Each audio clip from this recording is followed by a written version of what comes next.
ఒక కోటీశ్వరుడి కొడుకు తినడానికి బంగారు పళ్ళాలు, కట్టుకోవడానికి అత్యంత ఖరీదైన పట్టు వస్త్రాలు, రోజూ పార్టీలు, విలాసాలు.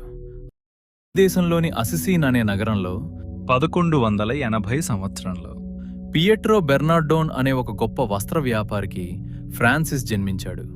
వాళ్ళ నాన్న అప్పట్లో ఫ్రాన్స్ దేశం నుండి అత్యంత ఖరీదైన పట్టు వస్త్రాలను తెచ్చి అమ్మేవాడు. దాంతో ఫ్రాన్సిస్ చిన్నప్పటి నుండే రాజుల కంటే గొప్పగా పెరిగాడు.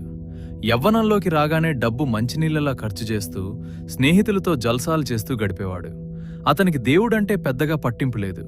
సైన్యంలో చేరి గొప్ప వీరుడిగా పేరు తెచ్చుకోవాలన్నదే అతని ఏకైక కోరిక.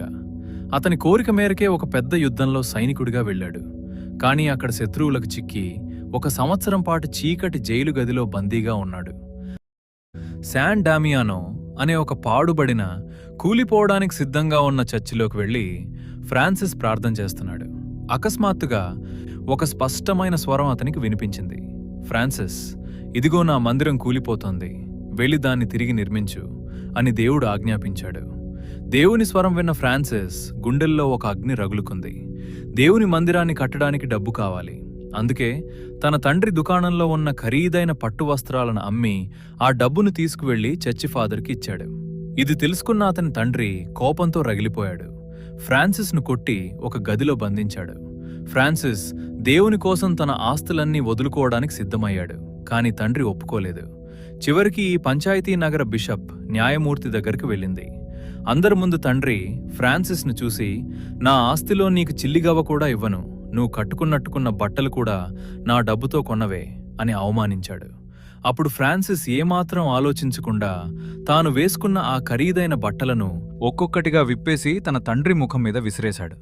ఒక పాత గోనె సంచిలాంటి గుడ్డను కప్పుకుని, ఇప్పటివరకు ఈ భూమి మీద పియెట్రో బెర్నార్డోన్ నా తండ్రి, కాని ఈ క్షణం నుండి పరలోకమందున్న నా దేవుడే నాకు ఏకైక తండ్రి అని చెప్పి ఆ రాజభవనం నుండి ఒక పేదవాడిలా బయటికి నడిచాడు.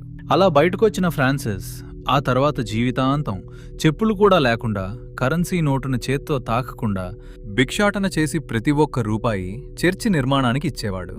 అతని త్యాగాన్ని చూసి ఎంతోమంది ధనవంతులు తమ ఆస్తులు వదిలేసి ఫ్రాన్సిస్ వెంట నడిచారు.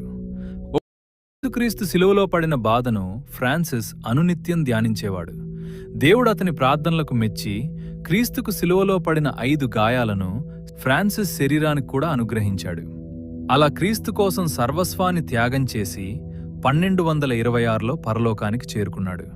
మిత్రులారా, డబ్బు, హోదా, విలాసాలు మనకు నిజమైన సంతోషాన్ని ఇవ్వలేవు.